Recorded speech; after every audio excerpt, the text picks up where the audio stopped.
Et alors, bienvenue les gars, je viens trouver la clé sur une nouvelle vidéo. Tant que je fais la mise en place, je fais une vidéo. Je fais deux vidéos dans une seule vidéo aujourd'hui. D'abord, le match d'hier. Et on parlera ce qu'il y a dit compter, les prochains matchs et aussi le problème du fair play avec le City. Le match, hier, on avait bien démarré le match, les premières 5-10 minutes. On était très haut, on pressait très haut, on allait chercher. Donc le match, on a dominé du début à la fin. Après, c'était pas en première mi-temps extraordinaire. Les premières 10 minutes, on pensait qu'on faisait une seule bouchée. Et après, comme d'habitude, on n'est pas un club, on n'est pas une équipe. On est un institut des charités.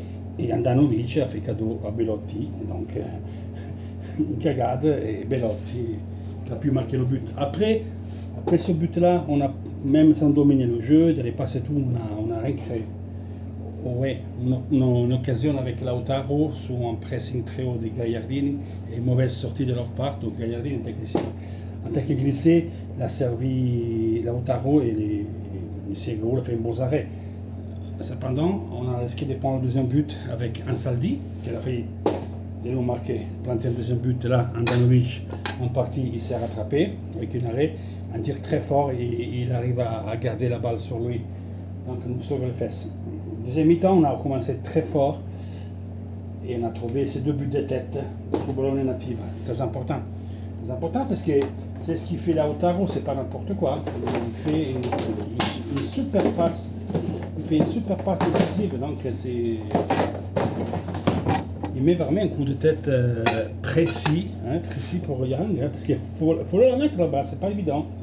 Donc c'est un très geste athlétique et technique qui fait Lautaro. Et Young, au troisième but qu'il fait, donc il servait quand même un joueur précieux, il ne sera pas un extraordinaire joueur, mais c'est un ancien ailier et il fait le CN, 3 buts, quelques passes décisives à la nuit, donc voilà. Il fait un bon but sur la passe de Lautaro. 2 minutes après, et là on voit la synthèse du jeu de Conte, l'attaque que l'Inter doit faire tout le temps. Donc c'est quoi? C'est ces ballons mis dans les airs, un ballon piqué vers Sanchez, qui a fait un superbe match, comme Lautaro d'ailleurs. Et met ce passe décisif de tête, il la met à Godin, c'est le 18e joueur de l'Inter qui va en but au 17e but cette année, donc c'est important ça, c'est-à-dire qu'il y a un jeu, il y a quelque chose. Et il marque son premier but de la saison, son superbe passe de Sanchez. Après, c'est vrai que encore sur le 2-1, Torino avec une contre, une balle qui était contendue entre nous et eux, en contraste, ils ont fait égaliser avec Verdi, et là c'était super ce qui fait Anda qui sort, et donc le joueur il avait simplement à mettre la tête, essayer de lober, mais il était bien sorti Anda, donc il a aussi attrapé la balle. Autrement, s'il aurait attendu que la balle sort, il descend. Andanovic il aurait rattrapé. Donc voilà pour le match. Après, on a trouvé le 3-1 avec Lautaro qui a fait un superbe match, pas décisif, comme Sanchez, il manquait que le but Sanchez, mais Sanchez c'est ce qui nous fait la différence parce qu'il aime avoir le ballon entre les pieds, il va la chercher, il varie sur tout le front d'attaque, il ramène un milieu de terrain, c'est l'attaquant plus mobile qu'on a. Et donc il fait des passes décisives, aide, vous avez vu, il s'est pris un carton jaune sur le 3-1, il a fait une faute, trop de fog, c'est bien, il lâche pas le morceau. Et il n'a pas joué Eriksen, il en parlera après de ça, il a joué que 8 minutes, il pouvait faire un peu plus des minutages comptés, mais on verra ça tout de suite après. Donc sur 3, il y a un bar pour Torino, on a eu des occasions contre Candreva, contre Gagliardini, qui vraiment, lui, il n'y a pas moyen, il n'arrive pas à marquer que les pieds. Un tir, une frappe déviée par un défenseur, l'arrêt des Sirigu, il reprouve que le gauche de la terre, donc il ne faut pas l'en vouloir, là il ne pouvait pas faire plus, il n'y a pas de chance, le goal, il arrête encore la balle. Et pour le match. Quant à Eriksen, quand il a parlé avec Zone après le match, et il a dit, et regardez si je te fais une livraison, quand il a dit, moi, quand je choisis un joueur, je ne regarde pas dans la tête au cours, je regarde en bas. Enfin, ici, on n'est pas en Angleterre. En Angleterre, moi, je travaillais, c'était plus facile. au niveau des pressions, au niveau de tout. C'est pas un enjoy, il faut courir en Italie. Donc moi, elle a fait comprendre entre les lignes que c'est question d'équilibre, équilibre d'équipe. Et à ce moment, Eriksen ne lui donne pas d'équilibre. Une partie, j'ai raison. Je dis qu'elle a raison. Mais, quand même, on aurait pu utiliser Eriksen comme fait Sarri con la Costa, lui donner 25 minutes des meilleurs des jeux. Sur 3 tu peux le mettre. Voilà, tu as fait les changements, tu as fait 4 changements, tu l'as fait un peu plus tôt avant, hier à 1970, même si on a limite trop long. Il a changé les deux externes, fait chaud, normal, le Biraghi, moi je suis d'accord. Et après, par contre, voilà, la mise Skriniar.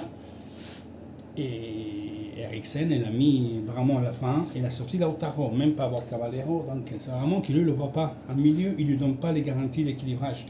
Parce que je dis ça, parce que l'équilibre qu'il dit lui, c'est un joueur qui attend, parce qu'il est très fort entre les lignes. Eriksen est très fort. Mais beaucoup de gens, quand Eriksen est arrivé, il y avait beaucoup d'expectatives, comme l'a dit d'ailleurs Conte hier, mais beaucoup de monde, ils ne savaient même pas comment jouer Eriksen.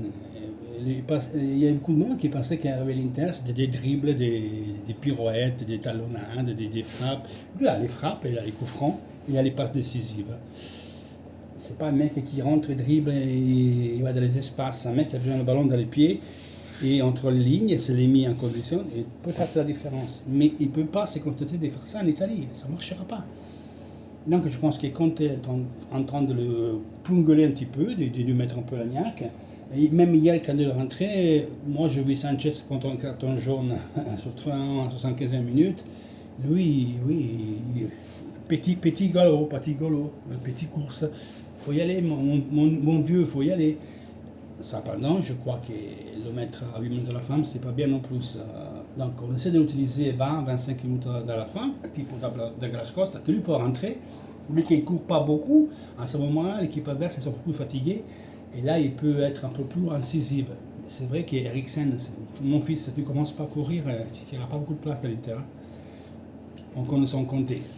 Donc après, quand il a dit oui, il y a un projet triennal, donc je ne sais pas pourquoi dire que je dois partir. Tout est né quand je parlais de Sanchez, qui est un joueur que j'adore et que j'ai dit on devrait faire des valutations, moi, la société et les dirigeants sur Sanchez à la fin d'année. Et de là, on s'est parti à dire que moi je voulais partir. Donc il compte, il ne part pas. Mais comme d'habitude, comme je constate dans les groupes WhatsApp où il y a des Français ou des Italiens, les gens ils ne comprennent pas. Dès que la presse dit une cagade, tout le monde est derrière, il s'en va, on prend Klopp, on prend que dalle. Il reste compté, il a un contrat de 3 ans à 12 millions d'euros, pourquoi il partira? Pourquoi faire un pas qui renoncera à 12 millions d'euros? En plus, l'équipe est meilleure, il a fait des meilleurs mots. Après, il y a des, comme il a dit Conte, nous on veut essayer de jouer très haut, donc c'est normal qu'on prenne des risques. Comme je vous ai dit, la prochaine année, c'est jouer, même s'il y a Hakimi et Palmier, il va là-bas, ou Keeper lui à gauche. C'est pareil, on va laisser des 1 contre 1 derrière. Le deuxième but, c'est ce qui fait Godin. Si vous voyez, autre Godin, il y avait 4 autres joueurs de l'Inter au 6 mètres. Sur le Torino, ils ont endormi, parce qu'ils sont endormis, ils voulaient faire le jeu, et ils ont mal fait. Mais nous, on était autre à Sanchez, il y avait 4 joueurs, plus Godin, plus Brozovic, on était tous là-bas. Nous, on doit, comme il dit Conte, on doit être plus fort physiquement, on doit garder plus le ballon, il faut le tourner plus rapidement, faire plus densité, être plus serré sur le terrain, en 25-30 mètres. Et voilà, tu as fait le jeu. Après, c'est clair que quand même, c'est un style de jeu que si tu le fais bien, tu mets l'équipe adverse, tu la fais respirer. Après, par contre, si tu sautes ton premier pressing, et tu mets de la merde, ça sera des 1 contre 1. Donc ça, c'est des choses qu'il faut mettre à prévoir même pour la prochaine année. Donc il y a des choses qui sont bien, il y a des choses qui ne sont pas bien.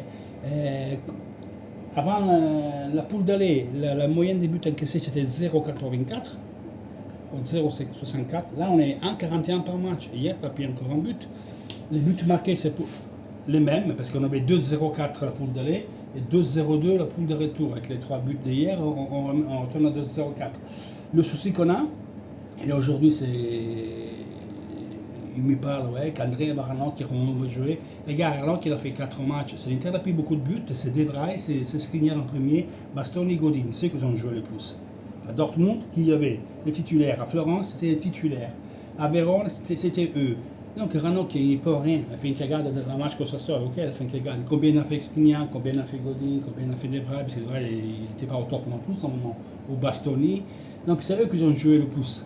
Donc c'est pas à cause de Ranocchia et d'Ambrosio, ils ne prend beaucoup de buts. C'est question d'équilibrage d'équipe, comme il dit, Conte doit être équilibré, doit être plus serré. Et Borca, même à 36 ans, il donne plus de confiance à Conte. Et d'un certain côté, je le comprends.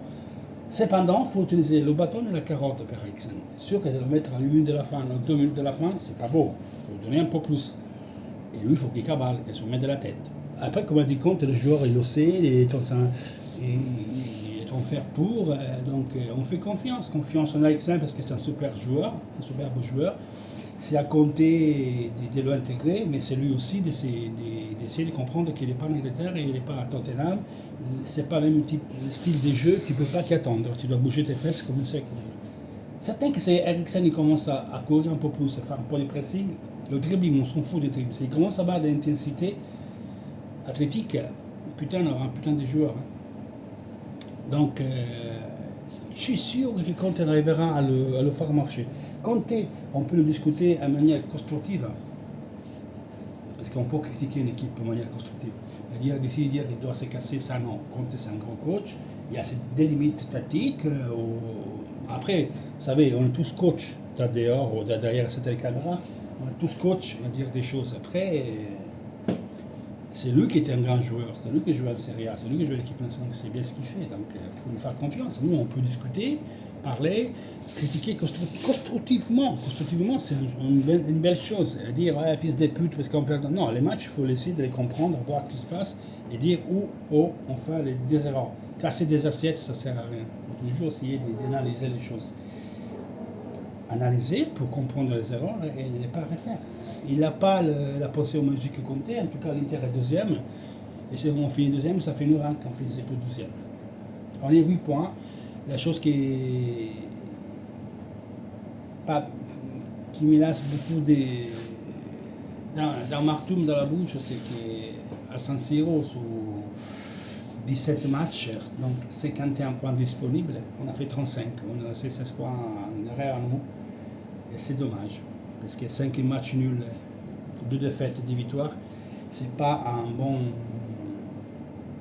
bon signe, parce qu'à domicile, on est chez nous, quoi. Quand on est chez nous, ça passe pas. Oh, il peut perdre 1, 2 points, un match, un nul, mais pas autant de matchs perdus, et 5 nuls, surtout quand tu as 12 points avec Bologne, tu fais 3 points sur 12 comme Bologne, Sassuolo, Cagliari et Parme, ça fout le bout, là. Parce que là, tu as 8 points de la Juve.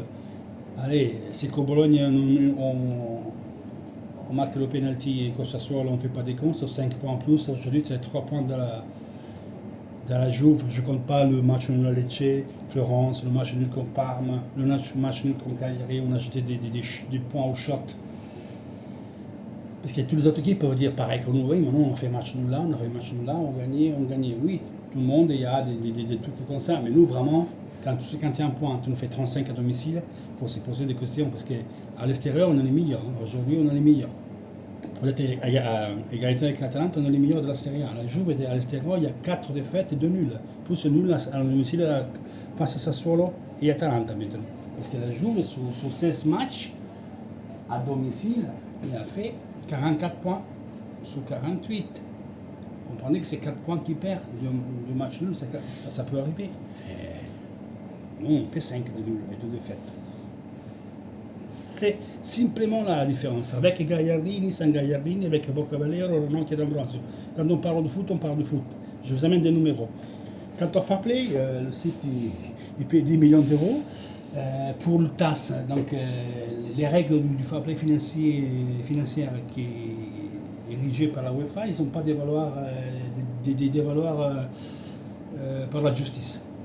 Ils n'ont pas de valeur, donc ils ont dit non, il n'y a pas assez de preuves pour dire que l'argent est arrivé directement dans l'émir ou dans des sociétés qui sont rattachées à la propriété du City. Alors qu'il y avait un mail qui parle clair. Nom, cognome, nom, prénom et tout, c'était à eux, mais pour le TAS, c'est le pas. Donc la UEFA a fait une notification de presse, disant que ils prennent hâte de la décision du TAS, mais qui ne comprend pas. Et Tebas, le président de la Ligue espagnole, est furieux. Donc, c'est ça, c'est le TAS, il faut changer des instituts, il faut aller ailleurs, parce que c'est n'importe quoi. Et je pense que c'est n'importe quoi, et je pense surtout que c'est la fin du fair play. Il y a des clubs qui ont été sanctionnés, dont un club turc qui est sanctionné des fair play pour participer à la coupe. Et eux, ils font ce qu'ils veulent. Et quand il y a des mails qui prouvent la vérité, pour l'OTAS, ils n'ont pas de valeur légale. Donc, alors, on l'achète tous, s'ils nous punissent, s'ils nous foutent dehors, on va le TAS, et les règles des fair play, elles n'ont pas de valeur. Les mecs, ils ont mis d'argent sans pouvoir le faire, parce que c'est interdit, mais voilà. 10 millions d'amendes, voilà. Les gars, toujours Force Inter, et à la prochaine. Je fais 2 vidéos, une en 1. Donc après, j'en ai fait une en italien. Ciao.